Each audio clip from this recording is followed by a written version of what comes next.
Halo semuanya, kami dari kelompok 1 akan merepresentasikan mengenai sistem hardware komputer yang beranggotakan Ahmad Isra, Alfianta, kemudian Arena Bintang, Firdausi Baik, Kevin Leonardo, Muhammad Irtada, dan Nur Fatihah. Pada sistem hardware komputer, kami akan menjelaskan pertama motherboard, kemudian CPU, yang ketiga memori, dan terakhir disk dan I/O device. Materi pertama yaitu motherboard. Pengertian motherboard adalah sebuah papan induk yang penuh dengan sirkuit dari logam, tempat berbagai komponen elektronik terpasang dan dapat saling berkomunikasi dan terhubung satu sama lain. Bisa dibilang, motherboard ini merupakan pusat penghubung dari semua perangkat keras komputer yang ada. Beberapa penyebutan lain yaitu mainboard, system board, logic board, atau baseboard, dan MOBO. Pada motherboard inilah berbagai komponen elektronika terpasang, seperti slot prosesor, slot RAM, slot power, slot VGA, slot PCI, port VGA, USB, PS2, HDMI, dan lain-lain. Fungsinya yaitu, pertama, mengatur komunikasi antar komponen satu sama lain. Yang kedua, sebagai tempat berbagai komponen input dan output. Dan yang ketiga, mengatur basic input-output system atau BIOS yang terdapat pada read-only memori atau ROM. Yang keempat, sebagai tempat slot dan port yang dipergunakan untuk peripheral lain. Bagian dan fungsinya. Yang pertama, terdapat soket atau slot prosesor pada motherboard, yaitu tempat di mana prosesor terpasang. Soket atau slot prosesor berfungsi untuk meletakkan prosesor pada motherboard, sehingga komputer dapat berjalan karena prosesor merupakan otak dari komputer. North bridge dan South bridge. North bridge adalah chip yang terletak di dekat prosesor. North bridge berfungsi menjembatani arus data pada prosesor, RAM, from side bus atau VSP, dan accelerated graphic port. Untuk South bridge, yaitu chip yang terletak agak jauh dari prosesor, memiliki kendali penuh atas perangkat seperti integrated development environment, peripheral component interconnect, read-only memory, keyboard, mouse, universal serial bus, dan Eternal Local Area Network. Slot Random Access Memory, yaitu tempat di mana RAM diletakkan. Fungsi dari RAM adalah sebagai daya ingat komputer. Kemudian, slot AGP dan PCI pada motherboard. Sebuah subsistem yang dapat mentransfer data sebagai komponen pendukung agar komputer memiliki kinerja tinggi. Pada sebuah motherboard, biasanya hanya terdapat satu slot AGP, berbeda dengan slot lainnya yang bisa lebih dari satu. AGB ini digunakan untuk berbagai perangkat tambahan seperti sound card, Ethernet LAN, TV tuner, dan lain-lain. Kemudian, baterai complementary metal oxide semiconductor terletak di bagian tepi dari motherboard yang berfungsi untuk memberi pengaturan waktu, tanggal, dan lainnya sehingga bisa tetap tersimpan sekalipun komputer dimatikan. Keenam, primary dan secondary IDE. Orang umumnya menyebut konektor IDE atau PATA atau ATA yang terletak di motherboard berfungsi untuk menghubungkan motherboard dengan hard disk. Konektor IDE terdiri dari male dan female. Konektor male IDE pada posisi motherboard, sementara konektor female terdapat di penghubungnya. Konektor SATA. Konektor yang didesain untuk melakukan transfer data antara komputer dengan media penyimpanan seperti hard disk dan optical drive di dalam komputer. Konektor SATA mempunyai kecepatan transfer sangat tinggi yang melebihi konektor PATA. Basic Input-Output System atau BIOS. Sebuah chip sebagai pengontrol perangkat keras yang terpasang pada komputer. Fungsi lain dari BIOS adalah melakukan proses power on self-test, yaitu kondisi awal untuk mengecek perangkat input dan output komputer. BIOS bertanggung jawab atas kesiapan komputer dalam melakukan booting dengan mengecek hardware yang terpasang pada komputer. Salah satu chip dalam bentuk ROM yang sangat diperlukan. Jika tidak ada BIOS, maka komputer tidak dapat digunakan. Konektor power supply. menghubungkan motherboard dengan power supply agar motherboard bisa mendapat daya listrik, biasanya berjumlah 20 hingga 24 pin. Pada komputer yang rusak, konektor power dipastikan tidak akan hidup, karena dari situlah power listrik diberikan. Konektor mil power berada di motherboard, sementara pin power terdapat pada kabel.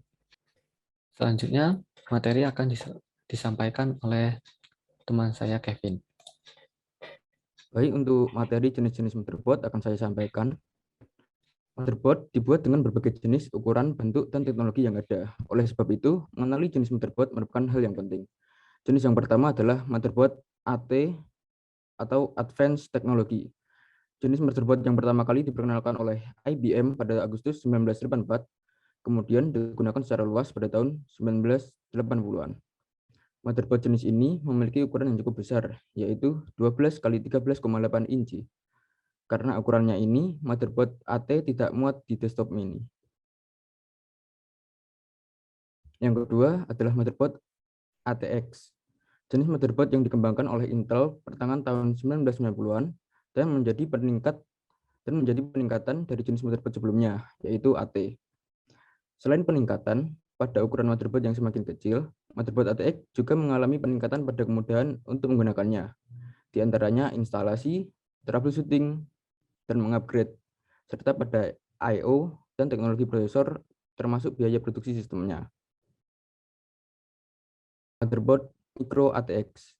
Micro ATX sama dengan jenis ATX. Manfaat yang ditawarkan juga sama, yang membedakannya hanyalah pada ukuran motherboard yang lebih kecil. Hal tersebut dilakukan dengan mengurangi jumlah slot I/O yang mendukung pada motherboard. Yang keempat, motherboard LPX atau Low Profile Extend. Diciptakan setelah motherboard AT di tahun 1990-an, motherboard jenis ini dirancang untuk digunakan pada casing slimline atau low profile, yang memang didesain sedemikian rupa untuk mengurangi penggunaan space ruangan dan biaya. Yang kelima, motherboard BTX, Balanced Technology Extend. Tidak seperti motherboard jenis lainnya, BTX secara total melepaskan diri dari bentuk jenis ATX yang saat ini populer. Salah satu fitur yang paling menarik dari BTX ialah penggunaan aliran udara secara inline, di mana slot memori dan slot ekspansi dipindahkan sehingga komponen utama seperti prosesor, chipset, dan video card dapat menggunakan aliran udara yang sama, sehingga mengurangi penggunaan kipas yang dibutuhkan oleh sistem. Yang keenam, motherboard mini ITX, Information Technology Extend. Jenis motherboard berdaya rendah dengan ukuran cukup kecil, yaitu 17 x 17 cm. Mini ITX dirancang oleh VIA Teknologi pada tahun 2001. Motherboard mini ITX ini digunakan pada komputer yang memiliki bentuk yang kecil. Selain itu, motherboard jenis ini juga tidak menimbulkan panas yang lebih karena menggunakan konsumsi daya yang rendah sehingga tidak membutuhkan kipas yang besar. Oke, untuk materi selanjutnya akan disampaikan oleh teman saya, Ahmad. Saya akan menjelaskan tentang CPU. Komponen utama CPU terdiri dari ALU, control unit, register, dan CPU interconnection. Berikut merupakan struktur detail internal CPU. Yang pertama, ALU. Bertugas membentuk fungsi-fungsi pengolahan data komputer, sering disebut dengan bahasa mesin, karena bagian ini mengerjakan instruksi-instruksi mesin yang diberikan kepadanya. ALU terdiri dari dua bagian, yaitu unit aritmetik dan unit logika, yang masing-masing memiliki spesifikasi tugas tersendiri. Yang kedua, control unit, mengontrol operasi CPU dan secara keseluruhan mengontrol komputer, sehingga terjadi sinkronasi kerja antar komponen dalam menjalankan fungsi-fungsi operasinya. Tanggung jawab control unit adalah mengambil instruksi-instruksi dari memori utama dan menentukan jenis instruksi tersebut. Yang ketiga, register, media penyimpanan internal CPU yang digunakan saat proses pengolahan data. Memori ini bersifat sementara, biasanya digunakan untuk menyimpan data saat diolah ataupun data untuk pengolahan selanjutnya. Terakhir, CPU interconnection, sistem koneksi dan bus yang menghubungkan komponen internal dan bus eksternal CPU. Komponen internal CPU yaitu ALU, unit kontrol, dan register. Komponen eksternal CPU yaitu sistem lainnya seperti memori utama, input, dan output. Fungsi CPU adalah sebagai berikut: menjalankan program-program yang disimpan dalam memori utama dengan cara mengambil instruksi-instruksi, menguji instruksi dan mengeksekusinya satu persatu sesuai alur perintah. Sebagai proses eksekusi program adalah dengan mengambil pengolahan instruksi yang terdiri dari dua langkah, yaitu operasi pembacaan instruksi dan operasi pelaksanaan instruksi. Selanjutnya, materi akan disampaikan oleh teman saya tentang memori. Saya akan menjelaskan tentang memori.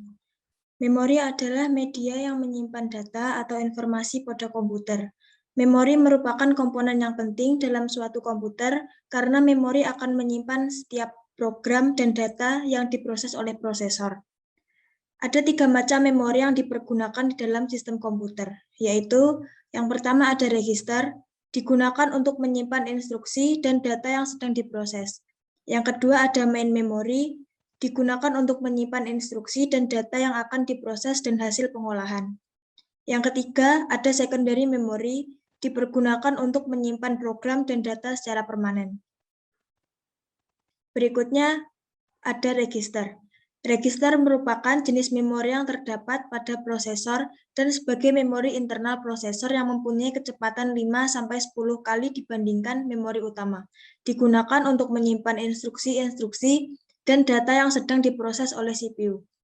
Register tidak dapat dilepaskan dari mikroprosesor, sebab pada mikroprosesor terdapat register yang berfungsi untuk menyimpan sementara hasil dari tahapan operasi aritmatika dan logika pada mikroprosesor. Alat penyimpanan kecil dengan kecepatan akses cukup tinggi yang digunakan untuk menyimpan data dan instruksi yang sedang diproses. Sementara data dan instruksi lainnya yang menunggu giliran untuk diproses masih disimpan di dalam memori utama. Contoh dari register ada memory buffer register, memory address register, instruction register, instruction buffer register, program counter, akumulator, dan multiplier quotient. Berikutnya ada main memory. Main memory atau memori utama adalah memori yang berfungsi untuk menyimpan data dan program. Jenis memori utama ada RAM, yaitu Random Access Memory, ROM, Read-Only Memory, dan Cache Memory. Yang pertama ada RAM, Random Access Memory, digunakan untuk menyimpan data sementara yang dapat diakses oleh prosesor saat diperlukan.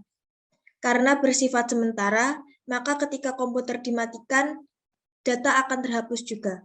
Penyimpanan data dilakukan secara acak dan pengaksesan data oleh prosesor juga dilakukan secara acak. Jenis-jenis RAM yang pertama ada SRAM atau Static Random Access Memory, yaitu jenis RAM yang menyimpan data di dalamnya selama komputer masih menyala. Berbeda dengan DRAM yang perlu disegarkan secara periodik. Kemampuan tersebut dikarenakan SRAM dirancang menggunakan transistor tanpa kapasitor. Pastinya SRAM lebih mahal dan lebih cepat dibandingkan DRAM. Yang kedua ada DRAM atau Dynamic Random Access Memory. Jenis RAM yang banyak digunakan di dalam komputer sebagai memori utama yang harus disegarkan oleh CPU secara berkala agar data di dalamnya tidak hilang. DRAM ini lebih lambat dari SRAM. Jenis yang ketiga ada SDRAM atau Synchronous Dynamic Random Access Memory. Jenis DRAM yang termasuk memori komputer kategori solid state yang telah disinkronisasi oleh clock system di mana kecepatannya lebih tinggi dari DRAM. Berikutnya ada DIMM atau Dual Inline Memory Module. Terdiri dari serangkaian sirkuit terpadu DRAM di mana modul-modul tersebut dipasang pada papan sirkuit dan didesain untuk digunakan pada komputer personal, server, dan workstation. Penjelasan berikutnya tentang memori akan dijelaskan oleh Arena Bintang. Baik, memori selanjutnya adalah ROM atau Read Only Memory. ROM ini adalah media penyimpanan yang bersifat permanen dan tidak memungkinkan data di dalamnya dapat dimodifikasi. Artinya, data pada ROM hanya dapat diakses dan dibaca oleh pengguna tanpa bisa dimodifikasi. ROM ini hanya bisa dimodif oleh vendor komputer. Vendor komputer yang akan menyediakan ROM pada komputer yang berisi program ataupun data. Pada komputer, ROM umumnya disebut sebagai BIOS atau Basic Input Output System atau biasa ROM BIOS. Berikutnya adalah cache memory. Cache memory merupakan memori yang berukuran kecil, bersifat sementara, dan berkecepatan tinggi yang digunakan untuk menyimpan data ataupun instruksi yang sering diakses. Cache memory menjembatani aliran data di antara prosesor dengan memori utama atau RAM yang biasanya berkecepatan lebih rendah dari cache memory. Harga dari memori ini juga lebih mahal daripada memori utama atau RAM. Cache memory berguna agar pemproses mengacu kepada cache memory yang berkecepatan aksesnya lebih tinggi, sehingga kinerja sistem meningkat. Cache memory ini bisa dibedakan menjadi dua macam berdasarkan lokasinya. Yang pertama, cache memory yang terdapat pada internal prosesor dan cache memory yang terdapat di luar prosesor. Cache memory yang terdapat pada internal prosesor ini biasanya terdapat pada komputer yang terkini, sedangkan cache memory yang terdapat di luar prosesor biasanya terdapat pada komputer-komputer generasi yang lama. Cache memory yang terdapat pada internal prosesor memiliki kecepatan aksesnya sangat tinggi dan harganya sangat mahal. Biasa dilihat pada prosesor yang berharga mahal dan prosesor-prosesor baru. Semakin tinggi kapasitas cache memory, maka semakin mahal dan semakin cepat prosesor. Kemudian, cache memory yang terdapat di luar prosesor. Cache memory ini berada pada motherboard. Memori jenis ini kecepatan aksesnya sangat tinggi, meskipun tidak secepat cache memory jenis pertama, atau yang ada pada internal. Semakin besar kapasitasnya, maka semakin mahal dan cepat. Hal ini bisa kita lihat pada Mobo dengan beraneka ragam kapasitas cache memory, yaitu 256 KB, 512, 1 MB, 2 MB, dan lain-lain. Berikutnya, secondary memory. Fungsinya sebagai perangkat penyimpanan skala besar untuk menyimpan data dan program secara permanen. Data maupun program yang disimpan di memori sekunder ini tetap ada dan tidak akan hilang meskipun komputer mati, tidak ada dayanya. Data ini bisa disalin ke berbagai macam perangkat memori sekunder lainnya dan akan tetap sama apabila dibuka di komputer lain. Memori sekunder bisa dibagi menjadi 3 macam. Yang pertama, optical storage device. Yang kedua, magnetic storage device. Dan yang ketiga, flash memory device. Optical storage device adalah perangkat penyimpanan data berbentuk kecil dan portable, serta dapat diperoleh dengan mudah dan murah di pasaran. Contohnya CD atau compact disc, DVD, dan generasi terbarunya Blu-ray disc. Kemudian, magnetic storage device, perangkat penyimpanan yang paling populer untuk akses langsung. Data atau informasi disimpan di track-track dari permukaan disk dalam bentuk titik magnet kecil. Contohnya HDD atau hard disk drive dan floppy disk. Yang terakhir adalah flash memory device, perangkat penyimpanan dengan desain ringan dan kecil. Perangkat ini dioperasikan dengan daya yang disediakan komputer. Contohnya flash drive atau biasa disebut flash disk. Baik, materi selanjutnya akan disampaikan oleh Alfianta. Untuk disk terbagi ke dalam dua bagian, yaitu ada HDD dan juga SSD. Yang pertama yaitu hard disk drive, yaitu dalam HDD terdapat beberapa lempengan disk yang terbuat dari keramik, metal, dan kaca. Data disimpan dalam bentuk elektromagnet. Saat write data, HDD akan menuliskan kode binary dalam lempengan disk yang disebut dengan encoding secara memutar dan urut dengan kecepatan tinggi. Dan saat read, kepala HDD akan mencari dulu di mana data itu disimpan dengan memutar disk dan mencari data secara keseluruhan terlebih dahulu, di mana akan lebih memakan waktu. HDD bisa korup atau kehilangan data karena sifat magnetik suatu benda bisa hilang ketika dipukul, terkena panas, dan terkena medan magnet lainnya. Maka data yang berbentuk elektromagnetik ini bisa berubah atau hilang, dan efeknya tidak dapat dibaca dan tidak dapat diterjemahkan, error. Yang kedua yaitu Solid State Drive atau SSD. Bentuk penyimpanannya adalah elektron yang disimpan dalam sel-sel charge trap flash, dan setiap sel ini menyimpan 3 bit data. Jumlah sel-sel ini sangat banyak dan ditumpuk secara rapih sesuai sumbu X, Y, dan Z. Proses read dan write diatur oleh control gate selector secara vertikal dan bitline selector secara horizontal, langsung dalam sektor yang secara otomatis sudah terbagi-bagi. Jadi tidak perlu mencari kode bits dengan mengeceknya satu persatu. Dan data bisa langsung diimport atau diekspor dan proses selesai. Untuk selanjutnya akan dijelaskan oleh Fathia. Sesuai dengan fungsi dan kemampuan yang telah disebutkan sebelumnya, AI device dapat dikelompokkan menjadi input device dan output device. Untuk input device merupakan alat yang digunakan untuk memasukkan data atau perintah ke dalam komputer yang dalam proses penginputannya dapat terbagi menjadi alat input langsung dan alat input tidak langsung. Untuk alat input langsung, perintah atau datanya akan langsung diproses oleh sistem. Contohnya, keyboard, mouse, scanner, barcode, touchscreen, dan lain-lain. Sedangkan alat input tidak langsung, data atau perintah akan terlebih dahulu masuk melalui media tertentu sebelum diproses oleh sistem. Contohnya seperti key punch dan punch card. Ini merupakan gambar dari key punch dan punch card yang untuk saat ini sudah jarang digunakan oleh masyarakat. Selanjutnya ada output device. Merupakan alat yang digunakan untuk mengirim atau mengeluarkan hasil pemrosesan data dari prosesor ke suatu media.